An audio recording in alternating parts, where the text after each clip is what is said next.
कहते हैं जब किसी देश में कोई बड़ा बदलाव करना हो तो सबसे पहले उसकी शिक्षा नीति को बदलना चाहिए और आज इसकी शुरुआत हो गई है।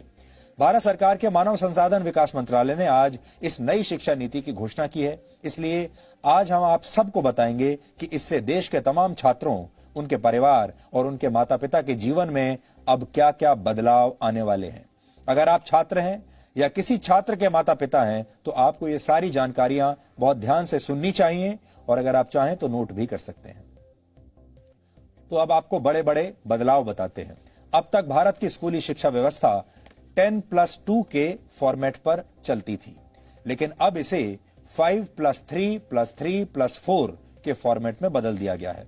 इसके तहत स्कूल के पहले 5 वर्षों की पढ़ाई फाउंडेशन स्टेज मानी जाएगी, यानी इस दौरान छात्रों के लिए मजबूत नींव तैयार की जाएगी। इसका करिकुलम NCERT द्वारा तैयार किया जाएगा और इसमें प्री प्राइमरी के 3 वर्ष और पहली और दूसरी कक्षा का एक वर्ष शामिल होगा, यानी प्री प्राइमरी के 3 साल और फिर पहली और दूसरी कक्षा के 2 साल।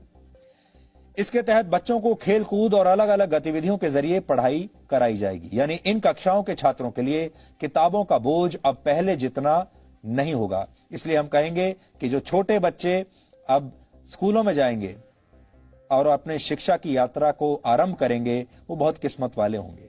इसके बाद अगले 3 साल यानी तीसरी कक्षा से 5वीं कक्षा तक की पढ़ाई के दौरान छात्रों को भविष्य के लिए तैयार किया जाएगा। इसके तहत छात्रों का परिचय विज्ञान, गणित, कला, सामाजिक विज्ञान और ह्यूमैनिटीज जैसे विषयों से करवाया जाएगा। इसके अगले 3 साल मिडिल स्टेज माने जाएंगे और इसमें कक्षा 6 से लेकर कक्षा 8 तक के छात्र शामिल होंगे।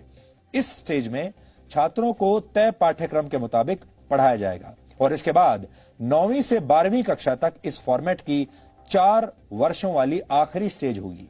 ये 4 साल की स्टेज होगी। इसमें छात्रों में किसी विषय के प्रति गहरी समझ पैदा की जाएगी, उनकी विश्लेषण क्षमता को बढ़ाया जाएगा और उन्हें जीवन में बड़े लक्ष्य निर्धारित करने के लिए प्रेरित किया जाएगा। लेकिन सबसे महत्वपूर्ण बात यह है कि अब स्कूलों में पहले जैसा स्ट्रीम सिस्टम नहीं होगा। इसका मतलब यह है, यानी अगर आर्ट्स का कोई छात्र फिजिक्स की पढ़ाई करना चाहता है तो अब वो ऐसा कर पाएगा और अगर अकाउंट्स का कोई छात्र, कॉमर्स का कोई छात्र इतिहास की पढ़ाई करना चाहता है तो वो भी ऐसा कर सकता है। लेकिन संभव है कि इसके लिए अलग अलग विषयों का एक पूल तैयार किया जाएगा और आपको उस पूल से ही अपनी पसंद के विषयों का चुनाव करना होगा। यानी अगर विज्ञान के छात्र को इतिहास में दिलचस्पी है और उसके पूल में ये दोनों विषय शामिल हैं, तब ही छात्र इनकी पढ़ाई एक साथ कर सकता है। हालांकि अभी इस पर पूरा स्पष्टीकरण आना बाकी है, लेकिन पहले की जो व्यवस्था होती थी, हमारे यहाँ 3 स्ट्रीम्स मानी जाती थी, या तो आप साइंस लेते थे या कॉमर्स लेते थे या आर्ट्स यानी ह्यूमैनिटीज लेते थे। और अगर आपने ह्यूमैनिटीज लिया है तो आप साइंस नहीं पढ़ सकते, अगर आपने कॉमर्स लिया है तो भी आप शायद साइंस नहीं पढ़ सकते, साइंस लिया है तो ह्यूमैनिटीज नहीं पढ़ सकते। ऐसी चीजें पहले हुआ करती थी अभी तक, लेकिन अब ये सब बदल जाएगा। अब आप फिजिक्स भी पढ़ सकते हैं, कॉमर्स भी पढ़ सकते हैं, अकाउंट्स पढ़ सकते हैं, एक साथ इतिहास भी पढ़ सकते हैं और फिजिक्स की पढ़ाई भी कर सकते हैं। दूसरी महत्वपूर्ण बात यह है कि 5वीं कक्षा तक की पढ़ाई अब मातृभाषा, स्थानीय भाषा और आपकी राष्ट्रभाषा में ही होगी, यानी अंग्रेजी में पढ़ाई की अनिवार्यता समाप्त नहीं होगी। माफ कीजिएगा, अनिवार्यता समाप्त हो जाएगी। अब अंग्रेजी में पढ़ाई की अनिवार्यता नहीं रहेगी। ये एक बहुत बड़ा बदलाव है। आप अपनी राष्ट्रभाषा में या अपनी लोकल भाषा में पढ़ाई कर पाएंगे। उदाहरण के लिए अगर आप 5वीं कक्षा तक अपने बच्चे को मराठी, संस्कृत या गुजराती भाषा में पढ़ाना चाहते हैं तो अब आप ऐसा कर पाएंगे और अंग्रेजी सिर्फ एक विषय के तौर पर आपको पढ़ाई जाएगी। यानी स्कूलों का जबरदस्ती अंग्रेजीकरण का दौर अब समाप्त हो जाएगा। 6ठी कक्षा में पहुंचने के बाद छात्रों को कंप्यूटर कोडिंग सीखने का मौका मिलेगा।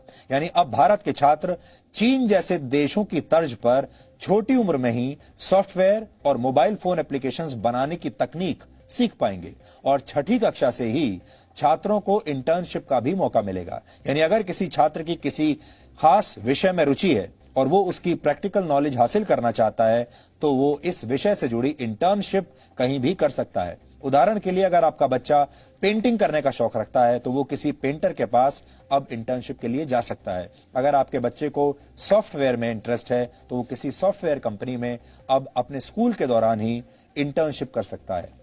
9वीं कक्षा से 12वीं कक्षा तक की परीक्षाएं अब सेमेस्टर के आधार पर होंगी। एक साल में 2 सेमेस्टर होंगे और हर 6 महीने पर एक परीक्षा होगी और दोनों सेमेस्टर्स के अंकों को जोड़कर आपकी फाइनल मार्कशीट तैयार की जाएगी। यानी अब एक छात्र के तौर पर आपको पूरे साल पढ़ाई करनी होगी और आप ये कहकर बच नहीं सकेंगे कि आप सिर्फ फाइनल एग्जाम्स की तैयारी करना चाहते हैं। इससे पहले आपने देखा होगा बहुत सारे छात्र ऐसे होते हैं जो साल के सिर्फ आखिर में कुछ समय तक पढ़ते हैं, 1-2 महीने पढ़ाई कर लेते हैं और फिर उसके आधार पर वो फाइनल जो परीक्षा होती है उसमें बैठते हैं और उनमें से बहुत सारे लोग अच्छे नंबर ले भी आते हैं। लेकिन ये वो लोग होते हैं जिन्होंने पूरे साल पढ़ाई नहीं की। अब आपको पूरे साल पढ़ाई करनी पड़ेगी।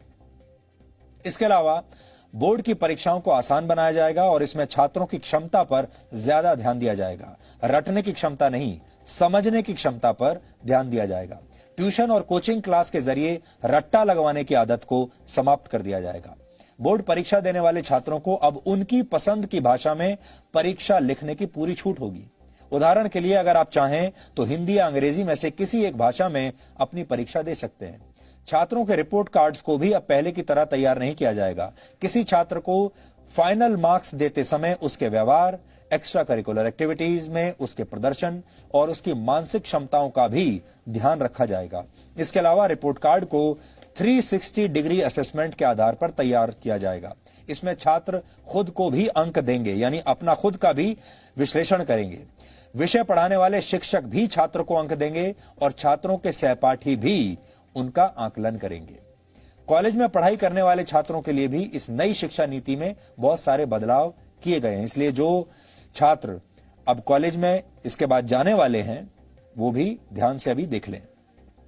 अब देश के छात्र कॉलेज में एडमिशन के लिए कॉमन एप्टीट्यूड टेस्ट दे पाएंगे। इसका अर्थ यह है कि अगर 12वीं कक्षा के बोर्ड एग्जाम्स में आपके ठीक नंबर नहीं आए हैं या आपके मार्क्स इतने नहीं आए हैं कि आपको कट ऑफ परसेंटेज के आधार पर सीधे किसी कॉलेज में एडमिशन मिल पाए, तो आप कॉमन एप्टीट्यूड टेस्ट भी दे सकते हैं और फिर इस टेस्ट में आपके प्रदर्शन को आपके 12वीं कक्षा के नंबरों के साथ जोड़ दिया जाएगा और उस आधार पर आपको आपके मनपसंद कॉलेज में एडमिशन मिल पाएगा।